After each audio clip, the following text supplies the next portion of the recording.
Hey everyone, this is Jim DePolo, your host of Florida Talk Real Estate, the #1 real estate show in Florida, and owner of Antares International Group, a top producing Keller Williams team. Today we're going to continue on our series for buyers on how they can save thousands of dollars using our tips on buying their next home. And today we're going to talk about one of the age-old questions, kind of like chicken or the egg, which came first? Do you do the appraisal or the inspection first when you're structuring your contract? And the answer to that is, drumroll please, it depends. So how do you decide if you're going to do the inspection or the appraisal first? It depends on which area you're more concerned about.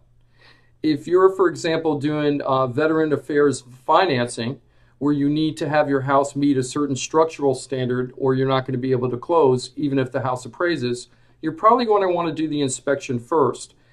Get that out of the way. Make sure that the house inspects okay, and if it doesn't, that the seller is willing to work with you on any repairs needed and move forward from there. If you're more worried about the value of the home, and we talked about this on a previous video on how to make sure that you're not overpaying, you might want to check that one out too. If you're more worried about the value of the home and the seller just won't take a price that you think is fair market value, but you really love the home, you may want to go ahead and give the seller the price that they want on paper and then do the appraisal on the house if you're doing financing. During that appraisal process, if your gut instinct is right and the house is lower value than what the seller thinks and more that you put into the contract, you should have the legal right to renegotiate that if you have the right buyer's agent to make sure they wrote the contract in your favor.